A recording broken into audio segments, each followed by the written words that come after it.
Ladies and gentleman, எதிரணியில் என்ன பேசுறதுனே தெரியாமல் ஏதோ உளறிட்டு போயிருக்காங்க. என்ன சொல்கிறீங்க? காதலிக்க சிறந்தவங்க வேலைக்கு போகிற பொண்ணுங்களாம். கேட்டால் அவங்க தான் டியூட்டிக்கு போகிறாங்களாம், ஓட்டி செய்கிறாங்களாம். ஏண்டா டேய் மொட பசங்களே, டியூட்டிக்கு போகிறேன் ஓட்டி செய்கிறேன்னு சொல்கிற பொண்ணை எவனாவது ஓட்டு போயிட்டா என்னடா பண்ணுவேன்?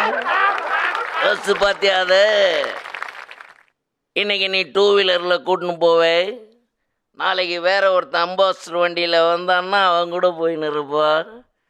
அடுத்த நாள் ஒருத்தன் ஹோண்டா சிட்டியில் வருவான், அவன் கூட கையை காட்டிட்டு போயினே இருப்பான். உன் நிலமை என்ன ஆகுன்னு யோசிச்சு பார்த்தீங்களாடா யாராவது? இவர் சொல்கிறாரு, வீட்டில் இருக்கிற பொண்ணை லவ் பண்ணால் பால்காரன் மாதிரி போகணுமா, பேப்பர்காரன் மாதிரி போகணுமா? அப்படின்னா ஆஃபீஸில் இருக்கிற பொண்ணை லவ் பண்ணுறதுக்கு பின்னாலேயே ஓடுறீங்களே லோன்னு, நீ என்ன கலெக்டர் உத்தியோகமாக பார்க்குற? வாட்ச்மேன் உத்தியோகம் பார்க்குற மேன், வாட்ச்மேன் உத்தியோகம். உன்னை எப்படி அந்த பொண்ணு மதிக்கும்? எடுப்புன்னு தான் பார்க்கும். அதை என்னமோ பெருமையாக இவங்க ஒரு கவர்மெண்ட் ஜாப் மாதிரி நினச்சின்னு பேசிகிட்டு இருக்கு. ஆனால் வீட்டில் இருக்கிற பொண்ணை நாங்கள் பார்க்கணுன்னா நீ சொன்ன மாதிரி பால்காரன் மாதிரி 5 மணிக்கு எழுந்து போய் பார்க்குறோம், 5:30 மணிக்கு பார்க்குறோம், ஏன் காலையில் 4 மணிக்கு கூட பார்க்குறோம். இது அப்படியே கண்டினியூ ஆச்சுன்னா நாங்கள் டெய்லி 4 மணிக்கு எழுந்துக்க ஆரம்பிப்போம். இந்த வாக்கிங் கீக்கிங்னு தேவையில்லாமல் போக வேண்டிய வேலையே இல்லை, தானாகவே வாக்கிங் போயிட்டுருக்கேன். இது எவ்வளோ விஷயம் நடக்குது நல்லது. உடற்பயிற்சியே கிடைக்கும். உடம்புக்கு இன்னைக்கு அவன் சுகர் பிபின்னு அவஸ்தைப்பட்டு இருக்கிறான். இந்த மேட்டர்லாம் இந்த வீட்டில் இருக்கிற பொண்ணை லவ் பண்ணோம்னாலே முடிஞ்சு போயிடும். அவங்க கோயிலுக்கு போனால் பின்னாலே நாங்கள் கோயிலில் போய் 3 ரவுண்ட் அடிக்கிறோம். இது எவ்வளோ பெரிய ரன்னிங் போகிற மாதிரி இது விஷயம். அதை பார்த்துட்டு ராத்திரி 3 ரவுண்ட் அடிக்கிறாள், அது சொல்ல மாட்டேளோ? அது நீ அடிப்பு, நான் 5 ரவுண்ட் அடிப்பேன். அது எங்கே வேணா ஓப்பனாக ஒத்துப்பேன். இந்த பார், நீ 2 வீலரில் கூட்டின்னு போவேன் ஆஃபீஸில் வேலை செய்கிற பொண்ணை, வண்டி இல்லைன்னு வை, என்ன பண்ணுவேன்? ஃப்ரெண்டுக்கிட்ட கடன் வாங்கி 2 வீலரை எடுத்துன்னு போவேன்.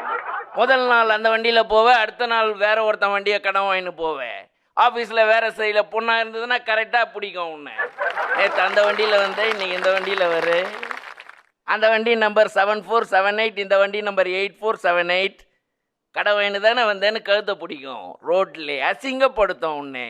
ஆனால் இதே வீட்டில் இருக்கிற பொண்ணாக இருந்தால் நான் வேற ஒருத்தன் வண்டியை எடுத்துன்னு போயிட்டு என் வண்டின்னு சொல்லுவேன். அவளுக்கு என்ன தெரியும் போகுது, சந்தோஷப்படுவா. மறுநாள் நான் கால் டாக்ஸியே எடுத்துன்னு போய் என் வண்டி தான் சொன்னா கூட அவ சந்தோஷப்படுவா. இந்த வண்டியை நம்ம வண்டி தான் நினைக்கிறேன். இந்த வசதி எல்லாம் வீட்டில் இருக்கிற பொண்ணை லவ் பண்ணாதான் மேன் இருக்குது. இவ்வளோ விஷயம். இதை விட ஒரு முக்கியமான விஷயம் சொல்றேன். நீ வேலைக்கு போற பொண்ணை லவ் பண்ணோன்னா முக்கியமாக கவனிங்க இளைஞர்களே. நீங்கள் அவங்க கூட கண்டினியூவாக ஃபாலோ பண்ணுவீங்க, பஸ்ஸில் கிட்ட போய் நிற்பீங்க. அதனால் நீங்கள் கம்பல்சரி குளிச்சாகணும். ஆனால் நாங்கள் வீட்டில் இருக்கிற பொண்ணை தூரம் டிஸ்டன்ஸில் இருந்து தான் பார்ப்போம். அதனால் நாங்கள் குளிக்க வேண்டிய அவசியம்லாம் இல்லைடா. ஒரு விபூதி மட்டும் இட்டுன்னு போய் தூரமாக நின்னால நாங்கள் அப்படியே பக்தியில் குளிச்சுட்டு வந்த மாதிரியே தெரியும். நீங்களும் பொங்கலுக்கு பொங்கல் தான்டா குளிப்பீங்க. யாரு உன் வேலையை காட்டுற பற்றியா? நீ சும்மா இருக்க மாட்டேன். நீ பக்கத்தில் அந்த மாதிரி கிளின்னு உட்காந்துட்டு இருக்கே. நான் வந்ததுலேருந்தே உன்னை ஃபாலோ பண்ணிட்டு தான் இருக்கிறேன். நான் பார்க்க மாட்டேன், நான் பார்க்க மாட்டேன். இந்த மாதிரி வசதியெல்லாம் வீட்டில் இருக்கிற பொண்ணுங்களை பார்க்குறவங்களுக்கு தான் சந்தோஷமாக வரும். நீ சொன்ன பார், இதே வேலை செய்கிற பொண்ணை லவ் பண்ணால் அவள் சினிமாவுக்கு கூப்பிடுவா, பீச்சுக்கு கூப்பிடுவா, நம்ம பாக்கெட்டு தான் கரையும். ஆனால் வீட்டில் இருக்கிற பொண்ணுன்னு வை, கோயிலுக்கு கூட்டின்னு போனாலே நம்மள சாமி மாதிரி நினச்சி கும்பிடுவா. செலவே கிடையாது, அங்கே செலவே கிடையாது எங்களுக்கு. அவர் சொன்னார், வேலைக்கு போகிற பொண்ணுன்னா கலர் கலராக ட்ரெஸ்ஸை போட்டுன்னு போதான், கலர் கலராக மூஞ்சில் பூசிக்கும். அப்படி தான் பூசிட்டு போவோம். நீ அதே பொண்ணை வீட்டில் போய் பாரு. அந்த பொண்ணை பார்த்துட்டு அது வேலைக்கு போகும்போது அதுக்கிட்டே சொல்லுவேன், காலைல உங்கள் ஆயாவை பார்த்தேன். அவ்வளோதான் பார்த்துருக்கு. நடுவர் அவர்களே, தயவுசெய்து கொஞ்சம் மணியை வைங்க, ரொம்ப டிஸ்டர்ப் பண்ணுது. இதுக்கு தான் வீட்டில் இருக்கிற பொண்ணுன்னு வை. நான் கோட் ஷூட் போட்டுன்னு இருக்கிறேன், அங்கே போய் வேலையே இல்லைன்னா கூட சேல்ஸ்மேன்னு சொல்லுவேன். அமெரிக்காவிலேருந்து இப்போ தான் வந்தேன்னுவேன். அவள் நம்புவாள். நாங்கள் ஒரு ஆசையாக 2 பேரும் அப்படியே மாற்றி மாற்றி பேசிட்டு ஒரு அன்பை வளர்ப்போம். ஆனால் வேலைக்கு போகிற பொண்ணை லவ் பண்ணேன்னு வை, நீ வேலைக்கு ஆக மாட்ட. ஆகவே பணம் கொடுக்குமா வேலைக்கு போகிற பொண்ணு. ஏன் வீட்டில் இருக்கிற பொண்ணுலாம் கொடுக்காத? அப்பாவுக்கு தெரியாமல் மூக்குத்தி கம்மலெல்லாம் எடுத்து கொடுத்து அப்புறம் காணலைன்னு அப்பா கிட்ட சமாளிக்கிற பொண்ணுங்கய்யா, குடும்ப பொண்ணுங்க. அப்ப நீயும் பிடிக்குதான் சாப்பிட்றவன் சொல்லு. உனக்காக தான் இந்த வேலையை செஞ்சிட்டு இருந்தேன். இதெல்லாம் கரெக்டா பிடிப்ப நீ.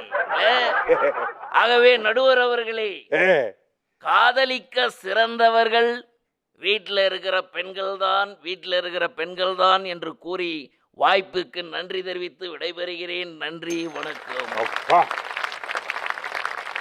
இரு அணிகளும் மிக பிரமாதமாக காரசாரமாக வேகத்தோடும் விவேகத்தோடும் அரிய பெரிய கருத்துக்களை எல்லாம் அள்ளி வீசியிருக்கீங்க.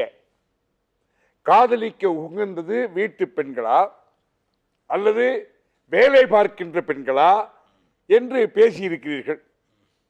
இப்பொழுது தீர்ப்பு சொல்ல வேண்டிய நேரம் வந்து விட்டது. 1 minute நடுவர. ஒரு கூட்டு கிளியாக ஒரு தோப்பு குயில். என்ன நடக்குது இங்க? நீங்க மட்டும் அங்க தனியா இருக்கீங்க, நீங்களும் போயிருங்க அங்க. I don't like.